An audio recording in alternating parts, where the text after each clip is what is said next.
இந்த உலகம் ரொம்ப அட்வான்ஸ்ட் ஆகிக்கிட்டே போய்கிட்டு இருக்கு. அந்த அட்வான்ஸ்டு உலகத்தில் மிகப்பெரிய கண்டுபிடிப்பாக வரப்போகிறது தான் ஃப்ளையிங் கார்ஸ்.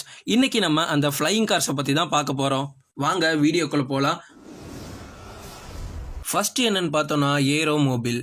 ஏரோமோபில் எஸ்ஆர்ஓ அப்படின்ற நிறுவனம் தான் இந்த பறக்கும் காரை முதலாக கண்டுபிடிச்சிருக்காங்க.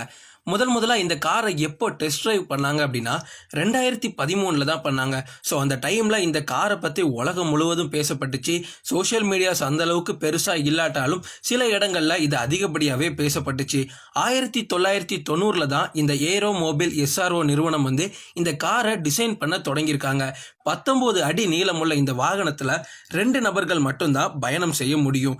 இந்த வாகனத்தால் ரோட்லையும் போக முடியும், ஆகாயத்திலையும் பறந்து போக முடியும். அதுக்கேற்ப ரெக்கைகள் வடிவமைக்கப்பட்டுள்ளன. இதோட மேக்சிமம் ஸ்பீட் பார்த்தோம் அப்படின்னா கிட்டத்தட்ட ரோட்டில் போகும்போது 160 கிலோமீட்டர் வேகத்தில் இதால் போக முடியும். இது ஆகாயத்தில் பறந்து போகும்போது 200 கிலோமீட்டர் வரைக்கும் போகும் அப்படின்னு சொல்கிறாங்க. இது கிட்டத்தட்ட 2024 விற்பனைக்கு வரலாம் அப்படின்னு பேசுகிறாங்க. இரண்டாவது பால்வி. இதோட தோற்றத்தை பார்த்தாலே உங்களுக்கு தெரியும், ரொம்ப பளிச்சுன்னு ஒரு சின்ன ரகம் ஹெலிகாப்டர் மாதிரி தாங்க டிசைன் பண்ணியிருக்காங்க. பார்க்கவே அவ்வளோ அழகாக வேற இருக்குது.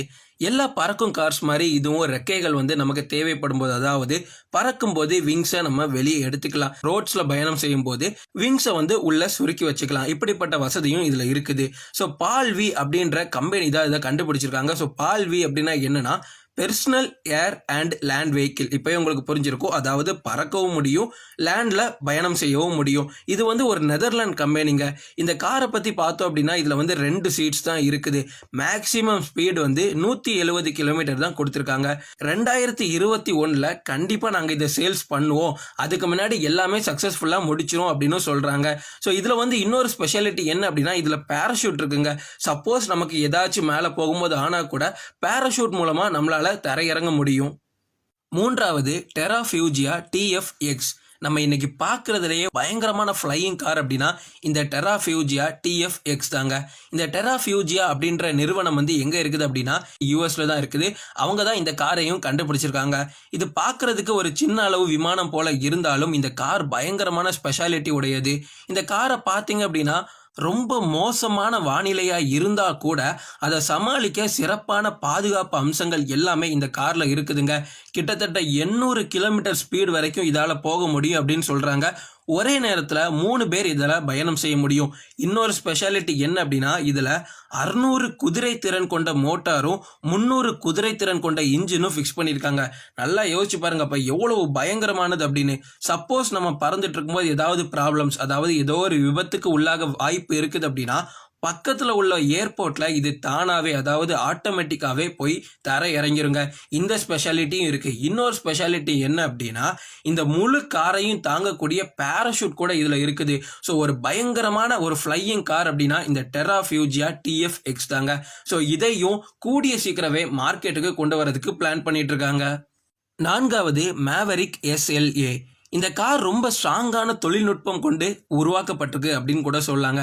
ரொம்ப ஸ்ட்ராங்கான கார். ஏன் அப்படின்னா இதை காட்டு பாதைகளில் இல்லை கரடு முரடான பாதைகளில் கூட ஈஸியாக உங்களால் பயணம் செய்ய முடியும் அப்படின்னு சொல்கிறாங்க. ஸோ இது கண்டுபிடிச்சது யார் அப்படின்னா ஐடெக் அப்படின்ற நிறுவனம் தான் இந்த காரை இன்ட்ரோ பண்ணுறாங்க. இந்த காரில் இன்னொரு ஸ்பெஷாலிட்டி என்ன அப்படின்னா இதில் நார்மலாக விங்ஸ் எதுவுமே கிடையாதுங்க. எப்படி இந்த காரை இயங்க வைக்கிறாங்க அப்படின்னா காரோட ப்ரொப்பலர் மூலம் பேராஷூட்டை இணைந்து தான் இந்த காரை பறக்கவே வைக்கிறாங்க. இதில் அதிகபட்ச வேகம் வெறும் 145 கிலோமீட்டர் மட்டும்தாங்க இதால் போக முடியும். ஸோ இன்னொரு விஷயம் என்ன அப்படின்னா இதில் விங்ஸ் எதுவுமே இல்லை, எல்லாமே ஒரு பட்டன் சிஸ்டம் தான். ஸோ பட்டனை ஆன் பண்ணிட்டோம், அதாவது நமக்கு இப்போ பறக்கணும் அப்படின்ற ஒரு தாட் வந்துச்சு அப்படின்னா பட்டனை ஆன் பண்ணிட்டா போதுங்க. நார்மலாக அதுக்குள்ளே இருக்கக்கூடிய பேராஷூட் வெளியே அது மூலமாக இந்த கார் பறக்க தொடங்கும். ஐந்தாவது molar M400 sky car. Molar international அப்படின்ற நிறுவனம் தாங்க இந்த காரை முதலாக கண்டுபிடிச்சிருக்காங்க. இதை பார்க்கறதுக்கு ஒரு கேம்ஸில் வர மாதிரி, இல்லை சின்ன பிள்ளைங்கள்லாம் விளையாட்டு ஜாமான் வாங்கி விளையாடுவாங்க தெரியுமா, அந்த ஒரு ஏரோப்ளேன் பொம்மைகள் போன்ற வடிவத்தில் தான் இந்த காரையே அமைச்சிருக்காங்க. 1990லயே இந்த காரை டிசைன் பண்ணவும் தொடங்கியிருக்காங்க. இது கிட்டத்தட்ட பார்ப்பதற்கு ஒரு சின்ன சைஸ் விமானம் போல தாங்க இருக்கும். ஆனா இதுல என்ன ஒரு டிஸ்அட்வான்டேஜ் அப்படின்னா, சைடுல விங்ஸ் எதையுமே உங்களால மடக்க முடியாது. ஸோ ரோட்ல போகும்போது கொஞ்சம் டிஸ்டர்பன்ஸா இருக்கிறதுக்காக வாய்ப்புகள் இருக்குது. ஸோ இருந்தாலும் இதை வந்து பயங்கரமா டிசைன் பண்ணியிருக்காங்க அப்படின்னு தான் சொல்லணும். ஏன் அப்படின்னா இந்த மோலார் M400 ஸ்கை கார்ல வந்து கிட்டத்தட்ட 530 சிசி இன்ஜின் கொண்டு வடிவமைச்சிருக்காங்க. அதாவது பாருங்க, 102 குதிரை திறன் வந்து இதுல இருக்குது அப்படின்னு பாருங்க. 102 குதிரையோட திறன் வந்து ஒரே கார்ல இருக்கு அப்படின்னா யோசிச்சு பாருங்க. இதால 450 கிலோமீட்டர் ஸ்பீட் வரைக்கும் போக முடியும். ஸோ கூடிய சீக்கிரமே இந்த கார் கண்டிப்பா மார்க்கெட்டுக்கு வரும். இப்போ நீங்க சொல்லுங்க, இதுல எந்த கார் ரொம்ப பயங்கரமா இருக்கு, எது உங்களுக்கு ரொம்ப பிடிச்சிச்சு, எந்த கார் சீக்கிரமா மார்க்கெட்டுக்கு வரணும் அப்படின்னு நீங்க நினைக்கிறீங்க? எங்களோட கமெண்ட் பாக்ஸ்ல ஷேர் பண்ணுங்க. தேங்க்ஸ் ஃபார் வாட்சிங். இந்த வீடியோ உங்களுக்கு பிடிச்சிருந்ததுன்னா லைக் பண்ணுங்க, கமெண்ட் பண்ணுங்க, ஷேர் பண்ணுங்க. மறக்காம பிக் மிஷின்ஸ் சேனலை சப்ஸ்கிரைப் பண்ணுங்க. பக்கத்துல உள்ள பெல் பட்டனை கிளிக் பண்ணுங்க.